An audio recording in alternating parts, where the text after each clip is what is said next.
ക്രൂശിന്മേൽ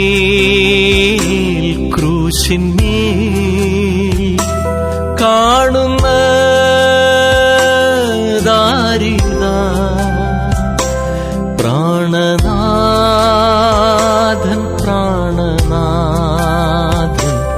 N പേർക്കാകുന്നു.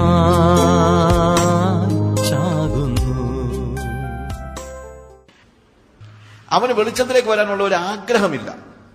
നമ്മൾ ഈ കയ്യാലയൊക്കെ പൊളിക്കുമ്പോൾ ചിലപ്പോൾ ഈ പഴുതാരയൊക്കെ, ഈ കയ്യാലയുടെ പൊത്തിനകത്താണല്ലേ പഴുതാരയൊക്കെ ഇരിക്കുന്നത്, കയ്യാലയുടെ ഒരു കല്ല് പൊളിച്ചു കഴിയുമ്പോൾ പഴുതാര പുറത്തോട്ട് വരുന്നു.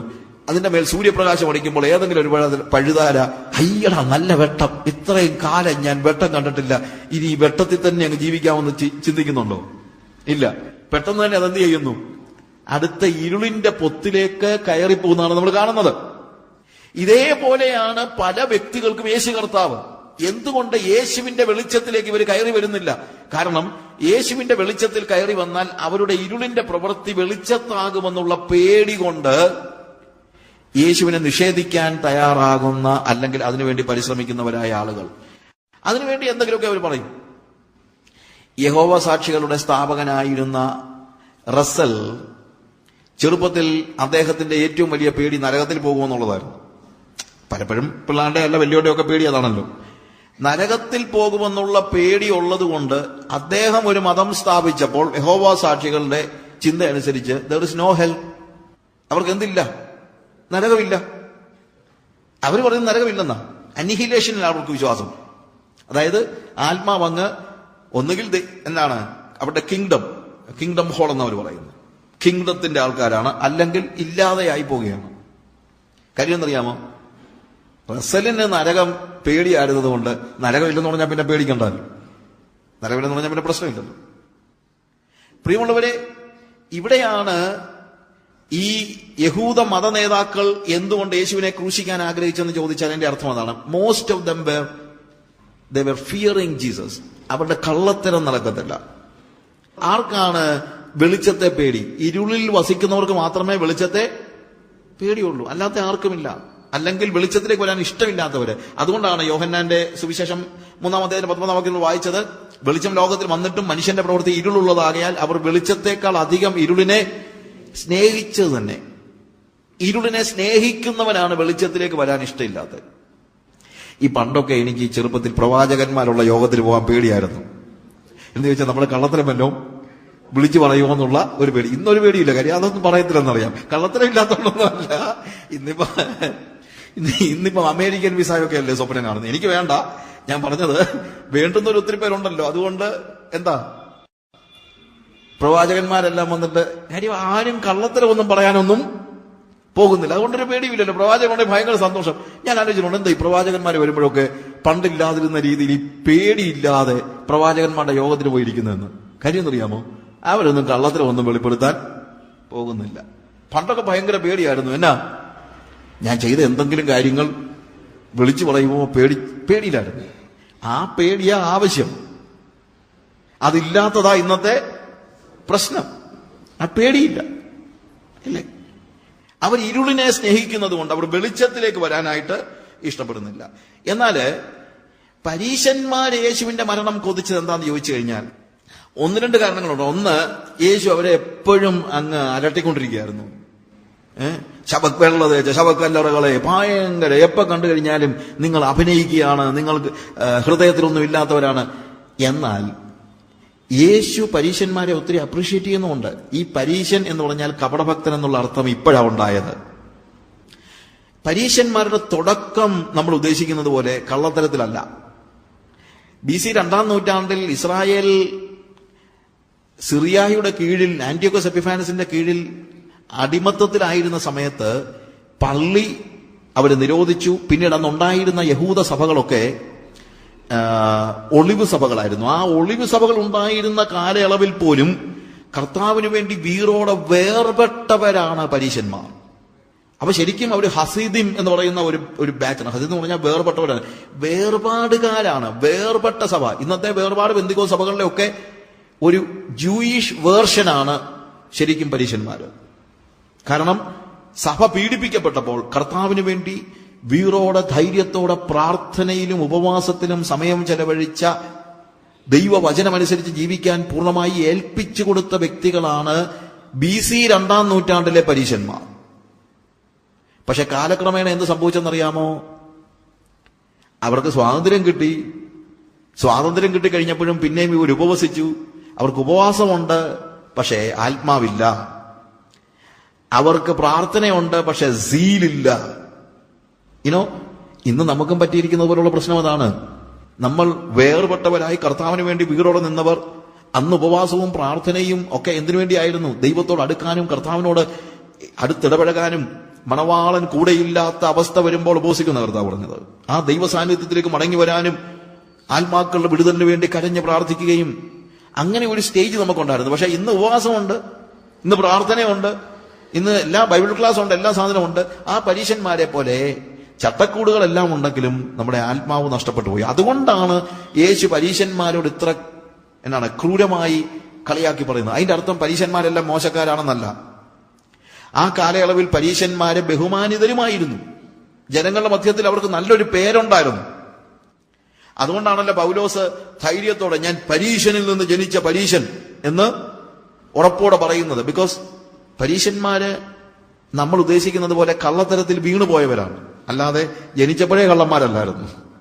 അല്ലെങ്കിൽ അവര് ആ ഒരു ഗ്രൂപ്പ് ഉണ്ടായപ്പോഴേ മോശക്കാരായിരുന്നില്ല. അതുകൊണ്ട് പരീശന്മാർക്ക് യേശുവിന്റെ മരണം ഞങ്ങളെല്ലാം ഇങ്ങനെ എപ്പോഴും ഇതൊക്കെ വെറുതെയാണ്. അതൊക്കെ നമുക്കെല്ലാം ഒരു പ്രശ്നം അതാണ്.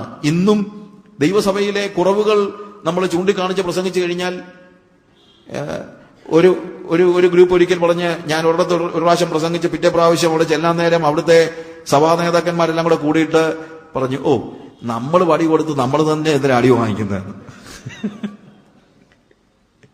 നമ്മൾ വടി കൊടുത്ത് നമ്മൾ തന്നെ എന്തിനാ അടി വാങ്ങിക്കുന്നത്? നിങ്ങൾക്ക് അർത്ഥം മനസ്സിലായി കാണുമല്ലോ. അപ്പൊ അങ്ങനെ പ്രസംഗിക്കുന്നത് കൊണ്ട് ഒരുപക്ഷെ ഇവനൊന്ന് ക്രൂശിക്കപ്പെട്ട് കിട്ടിയായിരുന്നെങ്കിൽ നല്ലതായിരുന്നെന്ന് പല പരീശന്മാരും ചിന്തിച്ചിട്ടുണ്ടാകാം. എന്നാൽ പല പരീശന്മാരും അതുകൊണ്ടല്ല. പല പരീശന്മാരും യേശു ക്രൂശിക്കപ്പെടാൻ ആഗ്രഹിച്ചതിന്റെ കാരണം എന്തെന്നറിയാമോ? യേശു ഒരു ദൈവദൂഷകനാണെന്ന് അവർക്ക് തോന്നിയത് കൊണ്ടാണ്. അതായത് ഒരു കാർപ്പന്ററുടെ മകൻ മശിഹയാണെന്ന് അവകാശപ്പെട്ടപ്പോൾ അവർക്ക് സഹിക്കാൻ പറ്റിയില്ല. അതുകൊണ്ട് യേശുവിനെ ക്രൂശിക്കാൻ വേണ്ടി ആവശ്യപ്പെട്ട പരീശപക്ഷവും അല്ലെങ്കിൽ സദൂക്യരിലും അല്ലെങ്കിൽ അങ്ങനെയുള്ള ആത്മീകരായ പല ആളുകളും അവനെ ക്രൂശിക്ക എന്ന് മുദ്രാവാക്യം മുഴക്കേണ്ട ഒരു കാരണം എന്താണെന്ന് ചോദിച്ചു കഴിഞ്ഞാൽ അറിവില്ലായ്മ കൊണ്ടാണ്. അവർ മശിഹയാണെന്ന് തിരിച്ചറിയാൻ അവർക്ക് കഴിഞ്ഞില്ല. അതാണ് പ്രശ്നം. അതുകൊണ്ട് യേശുവിന്റെ പ്രാർത്ഥനയുടെ ഒരു നല്ലൊരു ശതമാനം ശരിക്കും പറഞ്ഞു കഴിഞ്ഞാൽ അറിയാതെ യേശുവിനെതിരെ അവനെ ക്രൂശിക്ക എന്ന് മുറവിളി നടത്തിയതായ ഇഗ്നറൻസ് കൊണ്ട്, അജ്ഞത കൊണ്ട് യേശുവിനെ ക്രൂശിക്കാൻ ആവശ്യപ്പെട്ടവരായ ആളുകൾക്ക് വേണ്ടിയാണ് യേശു കർത്താവ് പിതാവിനോട് അപേക്ഷ കഴിക്കുന്നത്. കർത്താവിന്റെ പ്രാർത്ഥനയുടെ ആദ്യത്തെ പ്രാർത്ഥനയാണ് നമ്മൾ കാണുന്നത്. കർത്താവ് ഇവർ ചെയ്യുന്നത് എന്ത് എന്ന് അറിയായിക കൊണ്ട് ഇവരോട് ക്ഷമിക്കണമേ. അജ്ഞതയിൽ ചെയ്യുന്ന കാര്യങ്ങളായതുകൊണ്ട് അവരോട് ക്ഷമിക്കണമേ എന്നാണ് കർത്താവ് അവിടെ പറയുന്നത്, അല്ലാതെ അറിഞ്ഞുകൊണ്ട് ചെയ്യുന്ന കാര്യങ്ങളെ അല്ല. എന്നാൽ അജ്ഞത എപ്പോഴും അക്സെപ്റ്റ് ചെയ്യപ്പെടുമോ? അജ്ഞരായതുകൊണ്ട് മാത്രം അവൻ അറിവില്ലായ്മ കൊണ്ടല്ലേ എന്ന് പറഞ്ഞ് ഒഴിവാക്കാൻ പറ്റുമോ? ഇല്ല. അറിവില്ലായ്മയും അപകടകരമാണ്. അറിയാതെ ചെയ്താലും അപകടകരമാണ്. അറിയാതെ ചെയ്താലും അപകടമാണെന്ന് പറയാനുള്ള ഒരു കാരണം, നമ്മുടെ വീട്ടിലൊക്കെ ഈ ഇലക്ട്രിക് സോക്കറ്റ്സ്, ഇപ്പം അടഞ്ഞിരിക്കുന്ന സോക്കറ്റ്സ് ആണ് ഇപ്പൊ കിട്ടുന്നതെല്ലാം. പണ്ടങ്ങനല്ല. ഇലക്ട്രിക് സോക്കറ്റ്സ് എന്താണ്? ഒരു കിഴുത്തയുണ്ട്, നമ്മുടെ പ്ലഗ് കുത്തുമ്പോഴത്തേക്ക് ആ പ്ലഗ് ഇപ്പോഴെന്ന് പറഞ്ഞു കഴിഞ്ഞാൽ പ്ലഗ് കുത്തിയാലേ അത് തുറന്നു വരത്തുള്ളൂ. നേരത്തെ അങ്ങനല്ല, ഇറ്റ് വാസ് ഓപ്പൺ. നിങ്ങളുടെ കുഞ്ഞ് ഓൺ ചെയ്തിട്ടിരിക്കുന്ന പ്ലഗിലേക്ക് നിങ്ങൾ കൈ തൊട്ടാൽ എന്ത് ചെയ്യും? കറണ്ട് അടിക്കും. പക്ഷെ നിങ്ങളുടെ കുഞ്ഞ് ഇതിനകത്തെ അപകടം അറിയാതെ അതിനകത്ത് കൈ കൊണ്ടിട്ട് കഴിഞ്ഞാൽ കറണ്ട് അടിക്കുമോ ഇല്ലയോ? അറിഞ്ഞാലും അറിഞ്ഞില്ലെങ്കിലും എന്ത് ചെയ്യും? കറണ്ട് അടിക്കും. ഇതുപോലെ തന്നെ ദൈവിക സത്യങ്ങൾ അറിവില്ലാഞ്ഞതുകൊണ്ട് മാത്രം പൊറുക്കപ്പെടണമെന്ന് നിർബന്ധമില്ല. അതിന്റെ അപകടം അറിയുന്നവർക്കും അറിവില്ലാത്തവർക്കും ഉണ്ട് എന്നുള്ളത് നിങ്ങൾ മനസ്സിലാക്കണം. അതുകൊണ്ട് യേശു കർത്താവ് ഇവർ ചെയ്യുന്നതെന്ന് അറിയായിക്കാൽ ഇവരോട് ക്ഷമിക്കണമെന്ന് പറയുമ്പോൾ ശരിക്കും പറഞ്ഞാൽ അതൊരു ഇന്റർസെസറി പ്രയർ ആണ്. നമുക്ക് അടുത്ത സെഷനിൽ അതിനെക്കുറിച്ച് പഠിക്കാം. ഞാനിവിടെ പറഞ്ഞിവിടെ നിർത്തുകയാണ്. അവിടെ നമ്മൾ ഓർക്കേണ്ട ഒരു കാര്യം, അവൻ അറിവില്ലാത്തത് കൊണ്ടല്ലേ എന്ന് മാത്രം പറഞ്ഞ് നമുക്ക് കാര്യങ്ങളെ ലഘുവായെടുക്കാനായിട്ട് കഴിയില്ല. കാരണം തെറ്റായ വഴി തെരഞ്ഞെടുത്താലും വഴി തെറ്റിപ്പോയാലും ചെല്ലുന്നത് അപകടത്തിലാണ് എന്നുള്ളത് നിങ്ങൾ മറന്നു പോകരുത്. തെറ്റായ വഴി തെരഞ്ഞെടുത്താലും വഴി തെറ്റിപ്പോയാലും ചെല്ലുന്നത് എവിടെ തന്നെയാണ്? അപകടത്തിലാണ് എന്നുള്ളത് നിങ്ങൾ മറന്നു പോകരുത്. അതുകൊണ്ട് യേശു കർത്താവിനെ ക്രൂശിക്കുവാൻ ഓരോരുത്തരും തീരുമാനമെടുക്കുമ്പോൾ അതിനകത്ത് ഒരു കൂട്ടർ അറിഞ്ഞുകൊണ്ട് അവനെ കൊല്ലാനായിട്ട് അവനെ ക്രൂശിക്കാൻ പറഞ്ഞു, ഒരു കൂട്ടർ അറിവില്ലാത്തവരായി അവനെ ക്രൂശിക്കാനായിട്ട് പറഞ്ഞു. എന്നാൽ ഈ അറിവുള്ളവർക്ക് വേണ്ടിയും അറിവില്ലാത്തവർക്കും വേണ്ടിയുമാണ്, അല്ലെങ്കിൽ അവനെ ക്രൂശിക്കുക എന്ന് പറഞ്ഞ ആ വ്യക്തികൾക്ക് വേണ്ടി കൂടെയാണ് യേശു എന്ത് ചെയ്തത്? കാൽവറി ക്രൂശിൽ മരിച്ചത് എന്ന് നിങ്ങൾ മനസ്സിലാക്കണം. ആ യുണീക്നെസ്, അവന്റെ മരണം എന്ന് പറയുന്നത് ഒരു കൊലപാതകമല്ല, അവന്റെ മരണം എന്ന് പറയുന്നത് ഒരു രക്തസാക്ഷി മരണമല്ല, അവന്റെ മരണം എന്ന് പറയുന്നത് ഒരു പകരം മരണമാണ്. അവൻ എനിക്കും നിങ്ങൾക്കും വേണ്ടിയാണ് മരിക്കുന്നത്. അവന്റെ കാൽവറി ക്രൂശിന്റെ ദർശനമുണ്ടെങ്കിൽ നമ്മളവനെ സ്നേഹിക്കാതിരിക്കത്തില്ല, അവനെ ആരാധിക്കാതിരിക്കത്തില്ല. നമ്മളവനെ ആരാധിക്കുന്നത് ആരാധിച്ചില്ലെങ്കിൽ അടി കിട്ടുമെന്ന് പേടിച്ചല്ല, നമ്മളവനെ ആരാധിക്കുന്നത് ആരാധിച്ചാൽ വിടുതലുണ്ടാകുമെന്ന് പ്രതീക്ഷിച്ചുമല്ല. വിടുതലുണ്ടാകുകയോ വിടുതലും ശിക്ഷയും ഒക്കെ വേദപുസ്തക യാഥാർത്ഥ്യങ്ങളാണ്. പക്ഷെ എന്റെ ആരാധന എന്ന് പറയുന്നത് എന്തുകൊണ്ടാണ്? ആരാധന എന്ന് പറയുന്നത് അവൻ ദൈവം, ഹി ഈസ് ഗാഡ്. അവനോടുള്ള നമ്മുടെ സ്നേഹത്തിന്റെ ആഴമാണ്.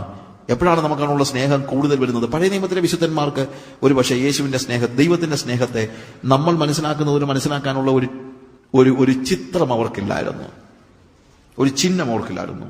അതുകൊണ്ട് അവർക്കുള്ള ഉത്തരവാദിത്വത്തിന്റെ പല മടങ്ങാണ് നമ്മുടെ ഉത്തരവാദിത്വം. കാരണം കാൽവറി ക്രൂശിന്റെ ദർശനം ലഭിച്ചിട്ടുള്ളവന് ഒരിക്കലും അവനെ ആരാധിക്കാതിരിക്കാൻ കഴിയില്ല. ഒരു പഴയ നിയമത്തിലെ വിശ്വാസി അവനെ സ്നേഹിക്കുന്നതിന് അല്പം കുറവ് വന്നാലും ഒരു പക്ഷേ ദൈവത്തിന് അവനോട് കൂടുതൽ മയത്തിൽ ഇടപെട്ടാലേ പറ്റുള്ളൂ. പക്ഷെ പുതിയ നിയമത്തിൽ എനിക്ക് വേണ്ടി കാൽവറി ക്രൂശിൽ പിടഞ്ഞു മരിക്കുന്ന യേശുവിന്റെ ദർശനം എന്റെ കണ്ണുകളിൽ പെട്ടിട്ടുണ്ടെങ്കിൽ ഞാൻ ഇനി ഒരിക്കലും പാപത്തെ സ്നേഹിക്കാൻ പോകുകയില്ല.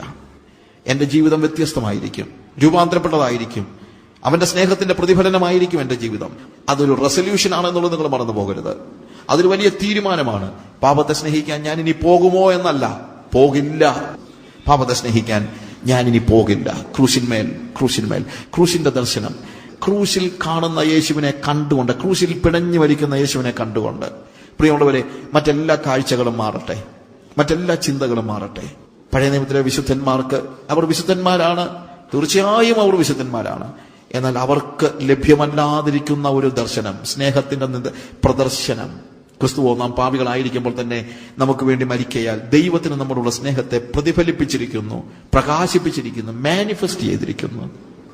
ആ സ്നേഹത്തെ കണ്ട ഒരു വ്യക്തിയും വീണ്ടും പാപത്തെ സ്നേഹിക്കാൻ പോകുകയില്ല. യേശുവിന്റെ ക്രൂശിലെ തിരുമൊഴികൾ നമ്മൾ പഠിച്ചു തുടങ്ങിയിട്ടില്ല. പക്ഷെ ആ ക്രൂശിന്റെ പശ്ചാത്തലം ഞാൻ പറഞ്ഞതാണ്. ഈ പശ്ചാത്തലത്തിലാണ് യേശു അവന്റെ വാക്കുകളെ ഉച്ചരിക്കുന്നത്. നിങ്ങൾ അറിയണം, നമുക്ക് വേണ്ടി പിടഞ്ഞു മരിക്കുമ്പോൾ അവനെ ക്രൂശിക്കുന്നവർക്ക് വേണ്ടി കൂടെ ആണ് അവൻ മരിക്കുന്നത്. നിങ്ങൾ അറിയണം, അവനെ പരിഹസിച്ചവർക്കും വേണ്ടി കൂടെയാണ് അവൻ മരിക്കുന്നത്. നമ്മൾ അറിയണം, അവന്റെ മുഖത്തു നിന്ന് രോമം വലിച്ചു പറിച്ച പടയാളികൾക്ക് വേണ്ടി കൂടെയാണ് അവൻ മരിക്കുന്നത്. നമുക്കറിയണം, അവന്റെ മുഖത്ത് തുപ്പിയ ആ തുപ്പലൊഴുക്കി അവൻ നിൽക്കുമ്പോൾ അവന്റെ മുഖത്ത് തുപ്പിയ ആ മനുഷ്യർക്ക് വേണ്ടി, ആ പടയാളികൾക്ക് വേണ്ടി കൂടെയാണ് അവൻ മരിക്കുന്നത്. നമുക്കറിയണം, അവർക്ക് വേണ്ടി മാത്രമല്ല, അവനെ നിഷേധിച്ച് ജീവിച്ച എനിക്കും നിങ്ങൾക്കും വേണ്ടിയാണ് അവൻ മരിച്ചത്.